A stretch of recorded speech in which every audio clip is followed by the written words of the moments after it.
स्वागतिकास education for excellence को तुम माननकु अनेक अनेक स्वागत। गत क्लास रे आमे मंगळे अइला उषा कवितार द्वितीय पदटी को आलोचना करथिले। आज आमे से द्वितीय पदरु किछि एक मार्क संबलित बहु विकल्प प्रश्न आलोचना करिवा। ताहले आसो प्रथम प्रश्न, उषा केउ प्रकार वस्त्र पिंधिथिबा कुहा जायछि? तार संभाव्य उत्तर गुड़िक दिया जायछि लाल पाट वस्त्र, धवल वस्त्र, संबलपुरी वस्त्र एवं डी ऑप्शन रे रहिछि नाना रंगर पाट वस्त्र। यार सठिक उत्तरटी हेबो लाल पाट वस्त्र। द्वितीय प्रश्न, जोगेश्वरी बोली काहाकू कुहा जायछि? द्वितीय पदरे जोगेश्वरी बोली काहाकू कुहा जायछि तार ऑप्शन गुड़िक सुनो। प्रथम ऑप्शन सीता, कुसुम, कलकंठ, उषांकर सात्विक रूपकू। यार सठिक उत्तरटी हेबो उषांकर सात्विक रूपकू। सीता को नवजीवन देबा पई किए मर्त्य भुवन को ओल्हाई आसीचंती? तार ऑप्शन गुडी कहला अरुण, उषा, वाल्मीकि ऋषि, देवतागण। यार सठिक उत्तरटी हेबो सीता को नवजीवन देबा पई उषा, ऑप्शन बी उषा मर्त्य भुवन को ओल्हाई आसीचंती। चतुर्थ प्रश्न, केउटी कुसुमर एक प्रतिशब्द हेबो?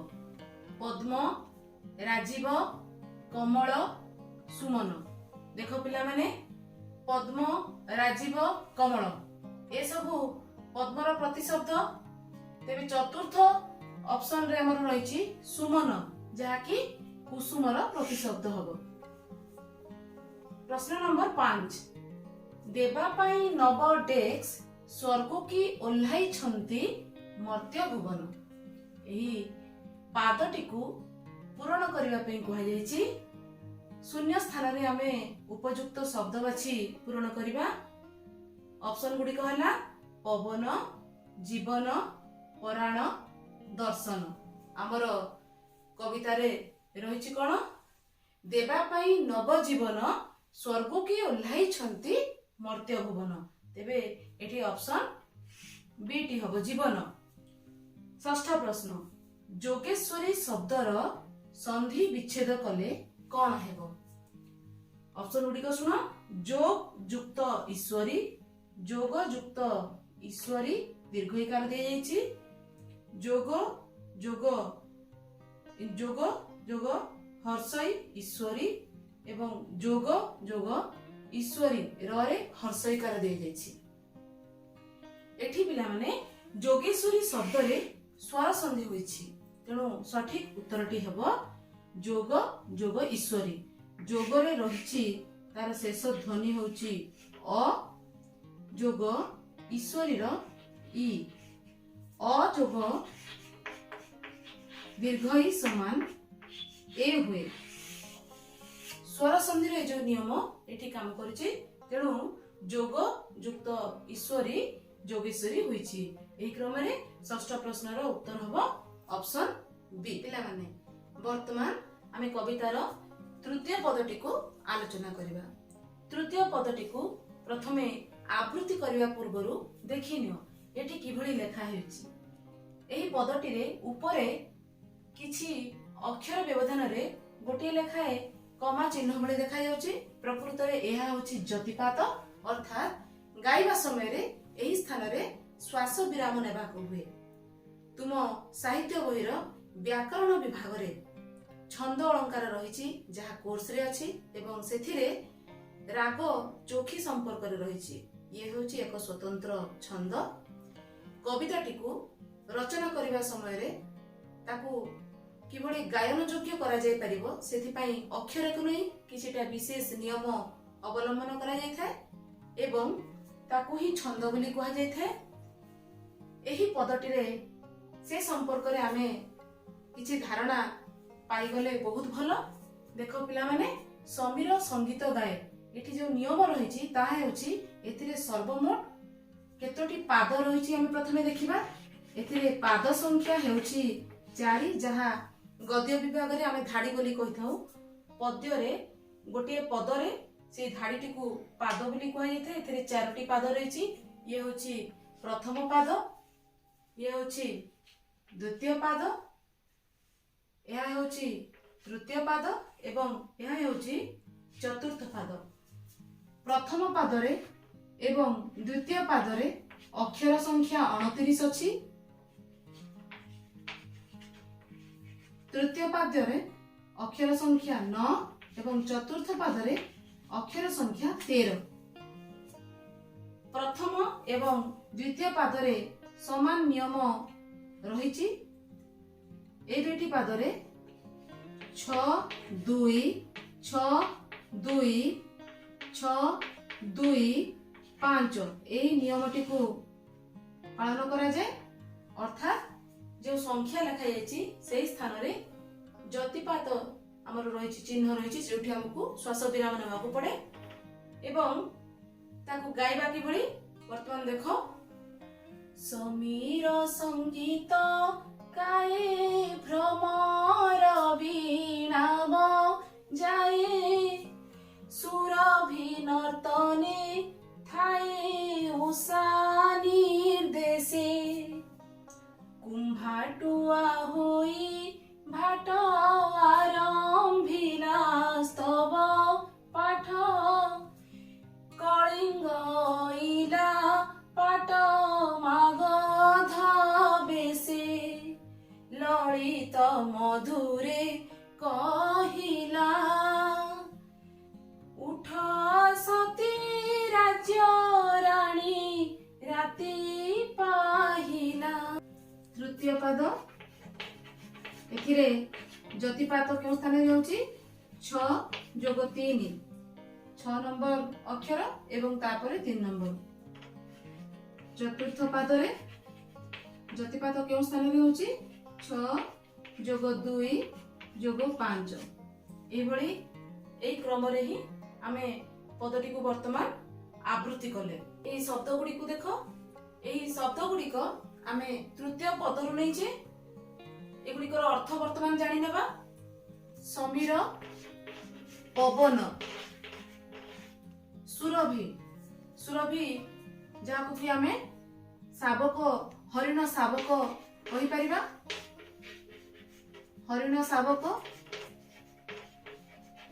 ଏବଂ ଅନ୍ୟ ଅର୍ଥରେ ସୁରଭିର ଅନ୍ୟ ଅର୍ଥ ଗୁଡ଼ିକ ହେଉଛି ସୁଗନ୍ଧିତ ଫୁଲ। ଯେଭଳି କି ସୁରଭି କହିଲେ ବଣମଲ୍ଲୀକୁ ବୁଝାଯାଏ।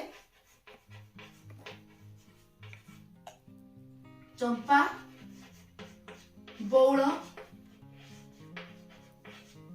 ଆଦି ଫୁଲକୁ ବୁଝାଇବ। ଏବଂ ବାଲ୍ମୀକି ଋଷିଙ୍କର ଆଶ୍ରମ ପ୍ରାଙ୍ଗଣରେ এই ବଣମଲ୍ଲୀ, ଚମ୍ପା, ବଉଳ ଭଳି ସୁବାସିତ ସୁଗନ୍ଧିତ ପୁଷ୍ପ ପ୍ରସ୍ଫୁଟିତ ଏବଂ ପବନ ଯେତେବେଳେ ପ୍ରବାହିତ ହେଉଛି ସେଥିରେ ଫୁଲ ଗୁଡ଼ିକ ଦୋହଲିବା କଥା ବର୍ଣ୍ଣନା କରାଯାଇଛି। ଭାଟ, ସ୍ତୁତି ଗାନକାରୀ, ପ୍ରଶଂସା ଗାନକାରୀ, ପ୍ରଶଂସା ଗାନକାରୀ। ପୂର୍ବେ ରାଜା, ସାମନ୍ତ ଏମାନଙ୍କର ଦରବାରରେ ଏଭଳି କିଛି ଭାଟ ଭୂମିକାଧାରୀ ବ୍ୟକ୍ତି ରହୁଥିଲେ, ଯେଉଁମାନେ କି ରାଜାଙ୍କର ପ୍ରଶଂସା ଗାନ କରୁଥିଲେ, ତାଙ୍କର ମହିମା ଗାନ କରୁଥିଲେ ଏବଂ ରାଜାଙ୍କୁ ଗୌରବାନ୍ୱିତ କରୁଥିଲେ। କଳିଙ୍ଗ, କଳିଙ୍ଗ ହେଉଛି କଜଳପାତି ପକ୍ଷୀ। ପାଟ ମାଗଧ, ଇଏ ହେଉଛି ମୁଖ୍ୟ ସ୍ତୁତି ଗାନକାରୀ। ପାଟ ଅର୍ଥାତ ମୁଖ୍ୟ। ମାଗଧ ଶବ୍ଦଟିକୁ ଟିକିଏ ଧ୍ୟାନ ଦେବ ପିଲାମାନେ। ମଗଧ ରାଜ୍ୟର ଶେଷ ନନ୍ଦ ରାଜା ଧନାନନ୍ଦ ଥିଲେ। ସେ ଥିଲେ ଧନାନନ୍ଦ ଏବଂ ଧନାନନ୍ଦ ତାଙ୍କର ରାଜତ୍ୱ ସମୟରେ ଏହି ପରମ୍ପରା ଆରମ୍ଭ କରିଥିଲେ, ଭାଟ ପରମ୍ପରା ଆରମ୍ଭ କରିଥିଲେ। ତେଣୁ ତାଙ୍କ ରାଜ୍ୟରେ ଯେହେତୁ ଏ କାର୍ଯ୍ୟ ଆରମ୍ଭ ହୋଇଥିଲା, ତେଣୁ ଏଠି ମାଗଧ ବୋଲି କୁହାଯାଉଛି ଏବଂ ପାଟ ମାଗଧର ଅର୍ଥ ହେଉଛି मुख्य स्तुति गानकारी। राज्य राणी, एठारे राज्य राणी कहिले सीता को कहा जायछि, कारण राज्य हेउछि अयोध्या राज्य एवं अयोध्या राज्यर राणी हेउछंती सीता। प्रकृति राणी उषा जेतेबेले सती सीता को दर्शन करने पूर्वक नवजीवन देवा पाई आसीचंती। घोर दुख मध्यरे कालतिपात करुथुबा अयोध्या राणी सीता जीवन रे नूतन आलोक खेलै देवा पाई आसीचंती। सेतेबेले से परिवेश को किभଳି भाबरे आनंद मुखर करने को चेष्टा करचंती ताहा आमे जानिबा आस। समीर संगीत गाए, भ्रमर वीणा बजाए, सुरभि नर्तने थाए उषा निर्देशे। प्रकृतिर विभिन्न विभव, विभव सब समीर, भ्रमर, सुरभि एमाने विभिन्न भूमिका रे रहिछंती। जेतेबेले आमर जानतरे कौनसी व्यक्ति मानसिक चापग्रस्त हुअंती, तांकर जीवन रे दुख घेरी जाए, तेबे हमको किभଳି अनुभव हुए? सते जेपरि संपूर्ण वातावरण दुखपूर्ण हो जाइछि। आ ठीक सही समय रे आमे सेही परिवेशटी को आनंद मुखर करिवा पई निजे चेष्टा करिथाउ। कवि एठारे वर्णना करूछंती सते जेपरि उषा सेही प्रयासटी करिछंती। कोन ना प्रकृतिर विभव समीर से संगीत गान करूछि। समीर अर्थात पवन, भ्रमर वीणा बजाए, भंर भंरर गुणुगुणु कवि वर्णना करूछंती सते जेपरि भ्रमर वीणा वादन करूछि। सुरभि नर्तने थाए उषा निर्देशे। सुरभि, सुरभिर दुईटी अर्थ। प्रथम अर्थ जहाँकि शिशु शावक हरिण एवं अन्य अर्थटी होछि सुगंधित पुष्प जेभଳି कि बणमल्ली, चंपा, बौल, ए प्रत्येकटी सुरभिर अर्थ। तेणु एठारे केउटी प्रयोज्य होई परिबो ताहा हम आलोचना करिबा। सुरभि नर्तने थाए उषा निर्देशे। उषार निर्देश रे, सकाळर निर्देश रे सते जेपरि पवन प्रवाहित हेउछि एवं ता संगीत गान करूछि बोली कहै जाउछि। भंरर गुणुगुणु वीणा वादन करूछि बोली कहै जाउछि एवं पवन रे सुगंधित पुष्प गुड़िक दोहलु थिबाकु कवि सुरभि नर्तने थाए बोली कहिसंती, नाच करूचंती बोली कहिसंती एवं ए समस्त कार्य उषार निर्देश रे चालू अछि बोली कवि वर्णना करिसंती। कुंभाटुआ होई भाट आरंभिला स्तव पाठ। तीनोटी भूमिका गला, समीर, भ्रमर, सुरभि। वर्तमान चतुर्थ भूमिका निर्वाह करुछि कुंभाटुआ पक्षी। कुंभाटुआ पक्षी से केउ भूमिका रे अछि? से भाट भूमिका रे अछि। भाटर अर्थ स्तुति गानकारी। स्तुति गान करुछि, से प्रशंसा गान करुछि एवं कुंभाटुआ भाटर भूमिका निर्वाह करी स्तव पाठ आरंभ कला। कहार? सती सीतांकर से स्तुति गान करुछि, प्रशंसा गान करिबा आरंभ करुछि। चतुर्थ भूमिका निर्वाह करुछि कलिंग। पंचम भूमिका कलिंग। कलिंग अर्थात कजलपति पक्षी, जहाँकि ओडिशा रे एक शुभ पक्षीर मान्यता पाइछि। कौनसी कार्य आरंभ करिबा पूर्वरु कजलपाती देखिले ता शुभ हुए बोली धरा जाइथे। तो कलिंग अइला पाट मागध बेसे। पाट मागधर अर्थ मुख्य स्तुति गानकारी। कलिंग पाट मागध बेसरे आसीछि एवं से जेतेबेले तार कलरव करूछि, कवि कहउचंती ललित मधुरे कहिला। ललित जहा श्रुति मधुर कोमल भावरे मधुर स्वर रे सते जेपरि से कहउछि। के कहउछि? कलिंग पक्षी कहउछि, कजलपाती कहउछि।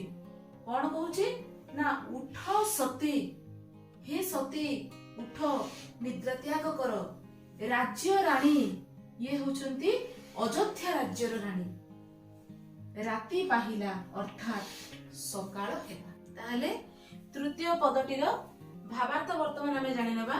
सीतांकर शोक जर्जरित हृदय को सामान्य ସୁଖ ପ୍ରଦାନ କରି ନିଦ୍ରା ଭଙ୍ଗ କରିବା ପାଇଁ ଉଷା ନିର୍ଦ୍ଦେଶରେ ସମୀର ସତେ ଯେପରି ସଙ୍ଗୀତ ଗାନ କରୁଅଛି, ଭ୍ରମର ବୀଣା ବାଦନ କରୁଅଛି ଓ ସୁରଭି ନୃତ୍ୟରତ, କୁମ୍ଭାଟୁଆ ଭାଟ ଭାବେ ଓ କଜଳପାତି ପାଟ ମାଗଧ ଭାବେ ସ୍ତୁତି ଗାନ କରୁଅଛନ୍ତି। କଜଳପାତି ଲଳିତ ସ୍ୱରରେ ଯେପରି କହୁଛି, ହେ ରାଜ୍ୟରାଣୀ ସତୀ ସୀତା ଉଠ ସକାଳ ହେଲା। ଇଏ ଆମର ତୃତୀୟ ପଦର ଭାବାର୍ଥ। କବିତାର ଚତୁର୍ଥ ପଦଟିକୁ ବର୍ତ୍ତମାନ ମୁଁ ଆବୃତ୍ତି କରିବି, ତୁମେମାନେ ମନ ଦେଇ ଶୁଣ। ମୁନି ମୁଖ ବେଦ ସ୍ୱନ ପୂର୍ଣ୍ଣ କଲା ଶ୍ୟାମ ବନ, ଉଠିଲା ଭେଦି ଗଗନ ଉଚ୍ଚ ଓଙ୍କାର, ବୈକୁଣ୍ଠେ ଦେଇ ତ୍ରୁପତି ଅନନ୍ତ ଶ୍ରୁତି କି ଗତି, ବିହିଲା କି ସରସ୍ୱତୀ ବୀଣା ଝଙ୍କାର, ବେଣୁ ବେଳ ବନ ଉଜ୍ଜ୍ୱଳ, ମନ୍ତ୍ର ବଳି ଯେହ୍ନେ ବଢି ଆସିଲା ବଳ। ଚତୁର୍ଥ ପଦରେ ଯେଉଁ ଶବ୍ଦ ଗୁଡିକ ତୁମ ପାଇଁ ନୂତନ ହୋଇପାରେ ସେଗୁଡିକୁ ଆଲୋଚନା କରିବା। ସ୍ୱନ, ସ୍ୱନ ଅର୍ଥାତ୍ ସ୍ୱର। ଆଗରୁ କବିତାରେ ରହିଛି, ଶ୍ରୀକୃଷ୍ଣର ବଂଶୀ ଧ୍ୱନି ଶୁଣି ଚକିତ ହେଲେ ଯମୁନା ପାଣି, ମୃଗ ମାନେ ତୃଣ ଚାପିଣ ରହିଲେ, ଭାଙ୍ଗିଗଲା ତାଙ୍କ ବାଙ୍କ ଚାହାଣି, ବଂଶୀ ସ୍ୱନ ଆଉ ନବଜା ଆଉ ନବଜା। ଏଠି ମଧ୍ୟ ସେ ସ୍ୱନ ରହିଛି। ସ୍ୱନର ଅର୍ଥ ହେଉଛି ସ୍ୱର, ଓଙ୍କାର, ଓମ୍ ଉଚ୍ଚାରଣ, ଯାହାକି ବେଦର ପ୍ରଥମ ଉଚ୍ଚାରଣ ହେଉଥିବା ଧ୍ୱନି। ଏବଂ ଏହି ଓମ୍ ର ଗଠନ କିଭଳି ହୋଇଥାଏ ତାହା ଆମେ ଆଜି ଜାଣିନେବା। ଅ ଉ ମ। ଅ ନାଭିରୁ ଧ୍ୱନି ଉଚ୍ଚାରଣ କରାଯାଏ, ଅ ନାଭିରୁ, ଉ ଗଳାରୁ ଏବଂ ମ ଓଠରୁ। ଏହିଭଳି ୟାର ଇଏ ହଉଛି ସୃଷ୍ଟି, ଇଏ ଉ ହଉଛି ସ୍ଥିତି ଏବଂ ମ କୁ ବିଲୟ ବୋଲି ଧରା ଯାଇଥାଏ। ସୃଷ୍ଟି, ସ୍ଥିତି, ବିଲୟ, ବ୍ରହ୍ମା ବିଷ୍ଣୁ ମହେଶ୍ୱର ବୋଲି ଧରା ଯାଇଥାଏ। ଅ ଉ ମ ଏହାର ମିଳିତ ଉଚ୍ଚାରଣରେ ଯେଉଁ ଧ୍ୱନି ହୋଇଥାଏ ତାହା ହେଉଛି ଓମ୍। ବୈକୁଣ୍ଠ, ହିନ୍ଦୁ ଧର୍ମରେ ବିଶ୍ୱାସ କରାଯାଏ 262 ଲକ୍ଷ ଯୋଜନ ଊର୍ଧ୍ୱରେ ରହିଛି ବୈକୁଣ୍ଠପୁର, ଯାହାକି ବିଷ୍ଣୁ ଲୋକ। ତ୍ରୁପତି, ଏହାର ଗଦ୍ୟ ରୂପ ହେବ ତୃପ୍ତି, ଅର୍ଥ ହେଉଛି ସନ୍ତୋଷ, ଅନନ୍ତ। ପାତାଳପୁରରେ ନାଗମାନଙ୍କର ରାଜା ହେଉଛନ୍ତି ଅନନ୍ତ, ଯିଏକି ଆମେ ଲେଖିବା ପାତାଳରେ ନାଗରାଜା। ଇଏ ହେଉଛନ୍ତି ବାସୁକି ନାଗ, ଯିଏ କାଶ୍ୟପ ଋଷି ଏବଂ ଦକ୍ଷ ରାଜକନ୍ୟାଙ୍କର ଔରସରୁ ଯେଉଁ 1000ଟି ନାଗ ଜାତ ହୋଇଥିଲେ ସେଥିରୁ ସବୁଠାରୁ ବଡ଼ ସନ୍ତାନ ହେଉଛନ୍ତି ଇଏ ନାଗରାଜା ଅନନ୍ତ। ବେଦ, ହିନ୍ଦୁ ଧର୍ମରେ 4ଟି ମୁଖ୍ୟ ବେଦ ରହିଛି, ଋକ୍, ସାମ, ଯଜୁ, ଅଥର୍ବ। 4ଟି ବେଦ ରହିଛି, ଋକ୍, ସାମ,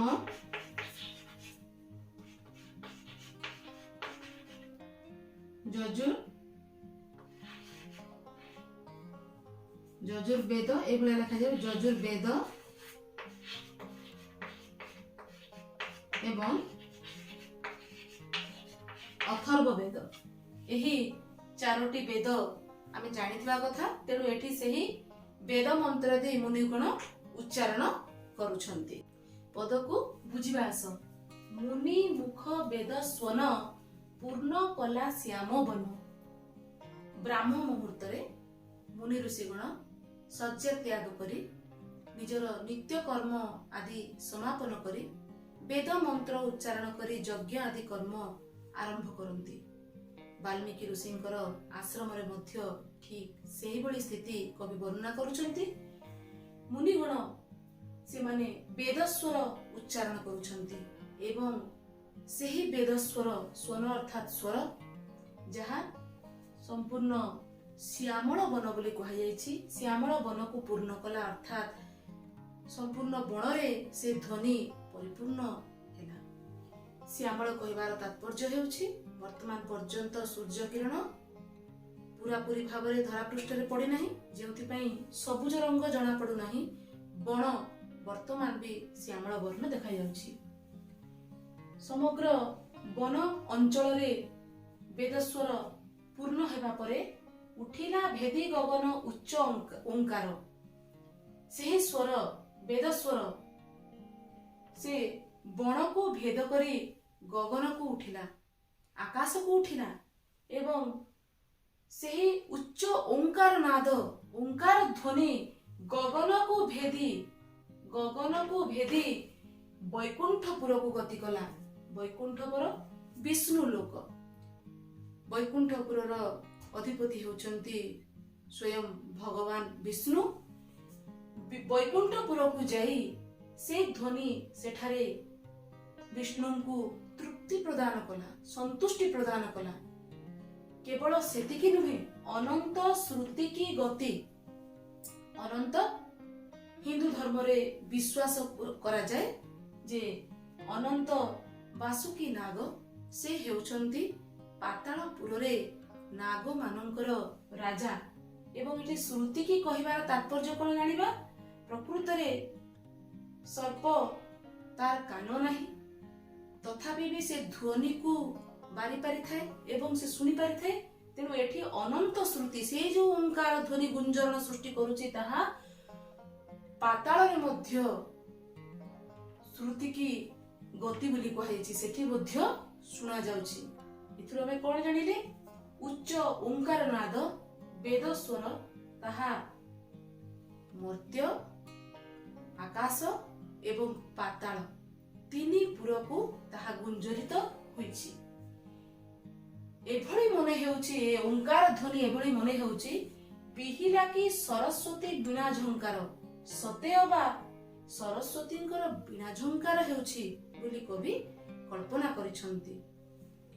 ବେଳୁ ବେଳ ବନ ଉଜ୍ଜ୍ୱଳ ଏବଂ ମା ସରସ୍ୱତୀଙ୍କର ବୀଣା ଝଙ୍କାରରେ ସ୍ୱୟଂ ମାତା ସରସ୍ୱତୀ ଯେତେବେଳେ ବୀଣା ଝଙ୍କାର କରିବେ, ବୀଣା ବାଦନ କରିବେ, ସେତେବେଳେ ସତେ ଯେଭଳି କୌଣସି ଚମତ୍କାର ହେବ।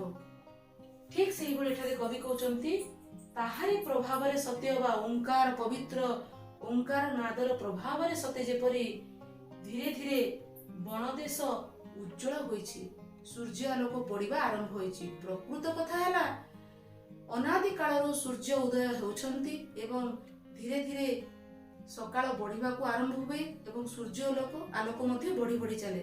କିନ୍ତୁ ସେଦିନ ଯେତେବେଳେ ସୂର୍ଯ୍ୟ ଆଲୋକ ଧୀରେ ଧୀରେ ବଢିବା ଆରମ୍ଭ ହୋଇଛି, କବି କହୁଛନ୍ତି ଓଙ୍କାର ନାଦର ପ୍ରଭାବରେ ସତେ ଅବା ବନ ଦେଶ ଉଜ୍ଜ୍ୱଳ ହୋଇଛି।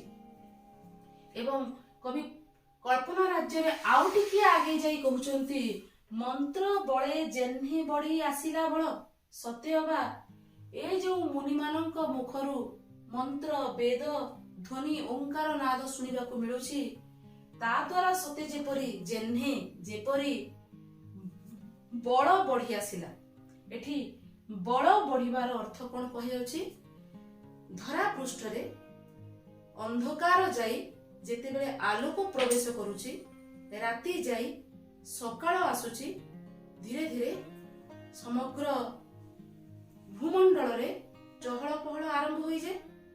ସମସ୍ତ ପ୍ରାଣୀ ଜଗତ ଚଳଚଞ୍ଚଳ ହୁଅନ୍ତି ଏବଂ ଯାହା ରାତିରେ ସୁପ୍ତ ଥାନ୍ତି ତାହା ଦିନ ଆସିବା ମାତ୍ରେ ଜାଗ୍ରତ ହୁଅନ୍ତି। ତେଣୁ ଏଠି ସତେ ଅବା ଏହି ମନ୍ତ୍ରର ପ୍ରଭାବରେ ଧରା ପୃଷ୍ଠରେ ବଳ ବଢି ଆସିଲା ବୋଲି କବି କହିଛନ୍ତି।